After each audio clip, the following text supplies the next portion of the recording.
what those jobs mean for the workforce themselves, for their families and their communities. And I saw firsthand the anxiety on their faces. I met them just as I've met you this morning. I saw the anxieties on their faces when they thought their jobs were at risk. So when they needed support earlier this year, when we had to fight for their jobs and make a deal with the United States, I protected those jobs because I had them in my mind's eye. And politics is about who you have in your mind's eye. We protected those jobs. Would Nigel Farage have done the same? Absolutely not. And that's the question you have to ask about Nigel Farage. Can you trust him? Can you trust him with your future? Can you trust him with your jobs?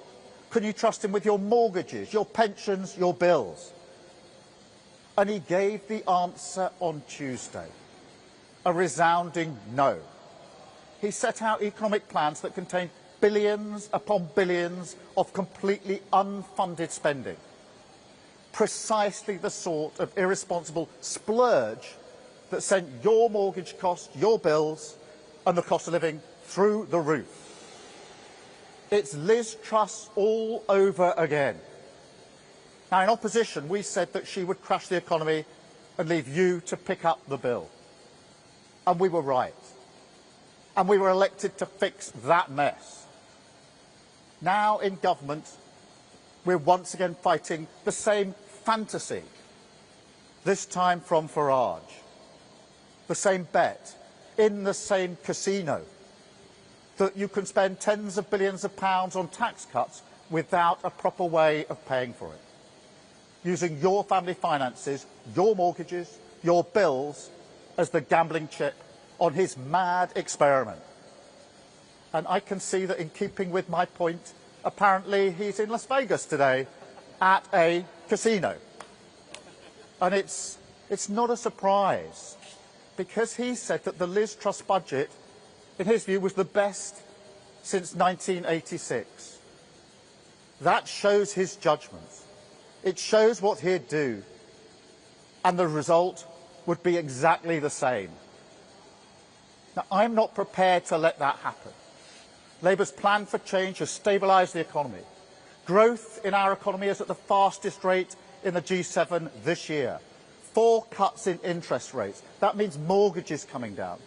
And a pay boost for 3.5 million low-paid workers. And unlike Nigel Farage, I know what it's like growing up in a cost of living crisis. I know what it's like when your family can't pay the bills, when you fear the postman and the bills that may be brought. And I know how much work we have to do. But there is not and never will be a magic wand that can wave away the need to manage the public finances properly. That is the foundation upon which everything rests, always. Now, we were elected to change the country, but we were also elected to never put working people through a crisis like Liz Truss ever again. And so that is what we're doing. Scunthorpe Steel, that was rescued. JLR workers protected. Wages rising. Mortgages coming down. NHS waiting lists cut. 3 million extra appointments this year. The living wage raised. Water company bosses fined. You saw that earlier this week. Immigration falling. Breakfast clubs in every school. An investment in infrastructure right across the country. The biggest levelling up of workers' rights in a generation, and a massive cash injection in our public services without making working people pay. Nigel Farage stands for none of this. He literally voted against it, against sick pay for working people, against fire and rehire, against cutting fuel duty. And now he wants to blow up the economy all over again. But we won't let him. We will deliver our plan for change, and we will do so precisely because we protect our economy. That is the path to change, and that is what Labour will deliver. Thank you all very much indeed. Thank you.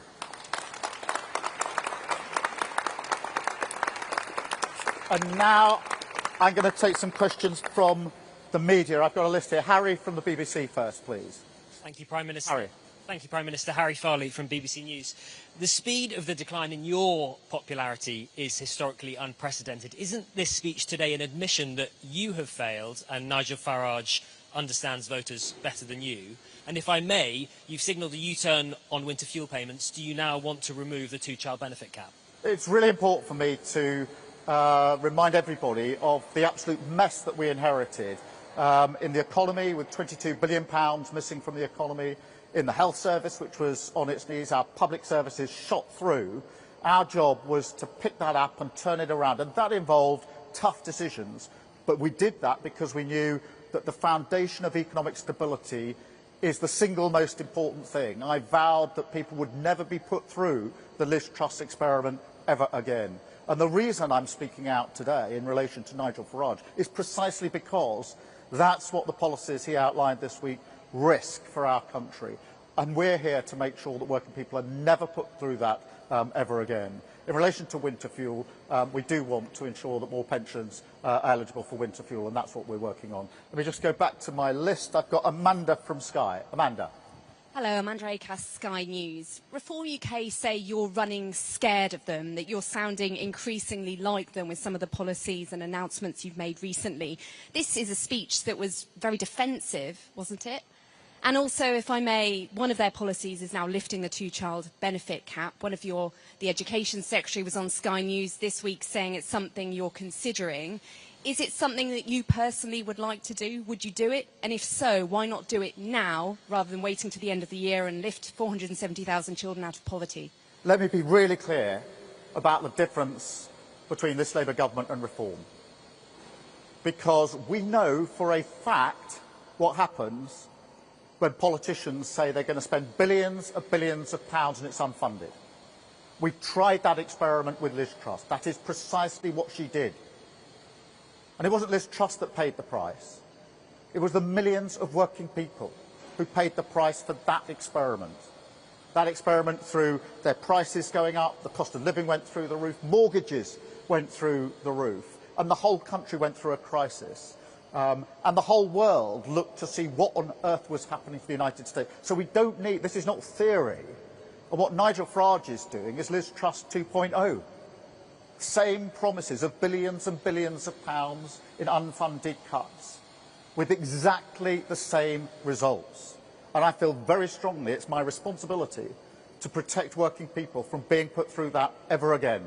Thank you. Let me go to Chris Hope. Chris. Chris Hope, GB News. Prime Minister, Nigel Farage has 5 MPs. You've got 403. Are you panicking because Reform is so far ahead in the polls, it seems? Is he living rent-free in your brain? You went to a state school. Your dad worked in a factory. Your mum worked in the NHS. So why has a public school-educated former city trader got more in common with the Red Wall than you have? Well, I've set out my divide. I think the single most important thing is to make sure we stabilise our economy and build on that strong foundation the future of our country. And that is what we're doing. And we're seeing the early signs of that. Growth is up, the highest in the G7 this year. Interest rates have come down 4 times. So we're beginning to show what happens when you stabilise the economy. And I want to protect working people from Nigel Farage, because I want to protect them from what he will do, which is exactly the same as Liz Truss, which will have a direct impact on their lives. And in relation to the second part of your question, I don't need lectures from Nigel Farage on what it means to be working people. I know what it means to work 10 hours a day in a factory 5 days a week. And I know that because that is what my dad did every single working day of his life. And that's what I grew up with. So I don't need lessons from Nigel Farage about the issues that matter most to working people in this country. Thank you, Chris. I've got Peter from The Guardian. Peter. Hi, Keir. You've dodged the question on the two-child benefit cap twice now, so can I ask you as a first question, would you personally like to get rid of the two-child benefit cap? And on the wider issue of the opposition you're now facing, do you think one of the problems is that Nigel Farage can approximate talking like a human being, where you just resort to talking points and dodging questions? Well, look, I mean, on the question of two-child benefit, my apologies. I think I did the first half of the question, not the second. Let me deal with that directly. I'm determined we're going to drive down child poverty. One of the proudest things that the last Labour government did was to drive down child poverty, and that's why we've got a task force working on this. I think there are a number of components. There isn't a single bullet, but I'm absolutely determined that we will drive this down, and that's why we'll look at all options, all ways of driving down child poverty. I'm determined. I'm so proud the last Labour government did it, and I'm so pleased that we are taking up that challenge to do it with this Labour government, and that's what we will do. In relation to working people, what matters most, in my view, is who politicians have in their mind's eye when they make decisions. I know precisely who I had in my mind's eye when I took the decisions that I had to on the international stage with the US trade deal. I had in my mind's eye the jail workers that I'd taken the time to go and see on a number of occasions and understand for myself the jobs they do, the skills they have, and what that means for them, their families and their communities. And that's the way I do politics, which is roll up your sleeves, understand the issues, understand the challenges, run towards that challenge and make sure that we fix it for working people. And that is exactly what we did with JLR. That's exactly the approach I would take. What did Nigel Farage say about JLR? Maybe with a great flourish, apparently contacting with working people, he said they should go bust. I challenge him to go to JLR, stand in front of the workforce and tell them that his policy for JLR is they should go bust. And I'd very much like to see the reaction. Thank you. Then can I go to Aggie, please, LBC. Thank you, Prime Minister. Aggie Chambray, LBC.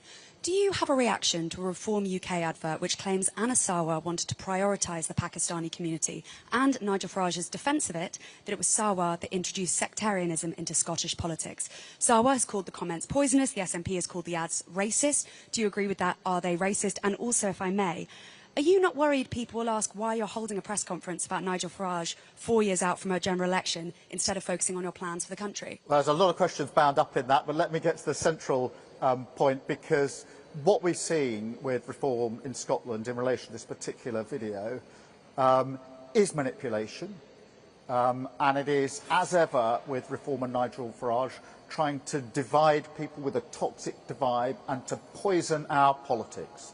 And I think our politics is above that, and that's why I think it's absolutely right that Anna Sarwar has called this out for what it is. It is toxic divide, it is introducing poison into our politics, and that is exactly what turns people off politics. And that is why restoring trust to politics is so important to my project and the project of Scottish Labour. Thank you. Shihab. Shihab Khan, ITV News. Prime Minister, you're attacking Reform UK and Nigel Farage directly today. Is that because you now view Nigel Farage as your biggest threat and biggest opponent? And a quick second question, if I may. ITV News has been covering the squalid, dangerous conditions in some social housing for 4 years. Today we've discovered that the Ombudsman has received 500% more complaints now than they did 4 years ago. What is your message to social landlords who are not dealing with these conditions properly? Let me deal with the second bit first, because it is really important that we're clear anyway, but in light of this particular report, that everybody has the right to a safe place to live.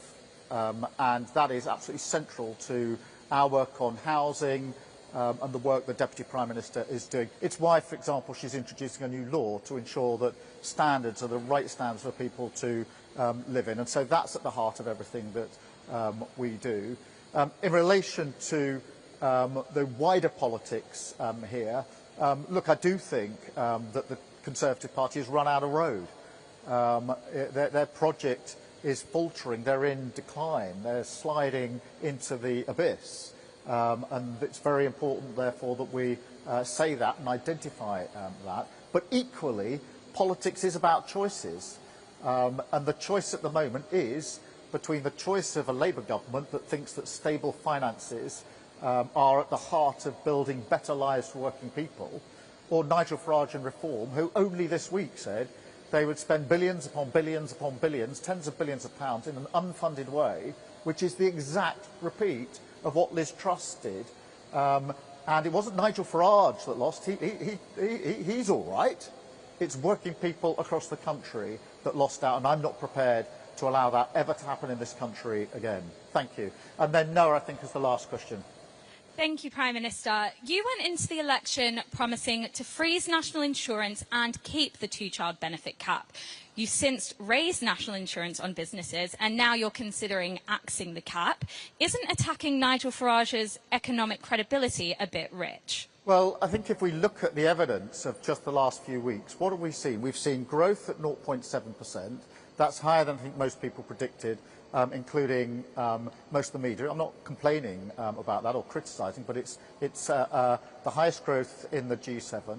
Interest rates have come down 4 times. That is a sign of confidence in the steps that we're taking. We've done 3 trade deals with countries around the world. That signals that other countries want to work with this country because they've made trade deals. That India deal, previous Prime Minister's been talking for 8 years, I think, about that trade deal. We managed to bring it in, and it's going to make a difference to people working here. The US deal as well, that was talked about for a very long time. We brought it in. And the EU deal, which is going to have a direct impact on prices in supermarkets. So all the evidence is that if you stabilise the economy, then others have confidence. We've had the record investment into this country, and the result of that is that we can deal with the cost of living crisis, and people have more money in their pockets, they feel better off. And that, for me, is at the heart of everything I stand for politically. Thank you all very much indeed. Thank you again for spending time with me this morning. I really appreciate it. Obviously, you can now get on with your jobs again, but thank you. It's been really interesting to see. Thank you. Thank you very much indeed. Thanks again for showing me around this morning. I really appreciate it. Thank you. And I think it's your story of starting here and finishing here. Did you tell you started 40 years ago? Was it 40 years ago? No, I left school 40 years ago. Left school 40 years ago to come into the trade.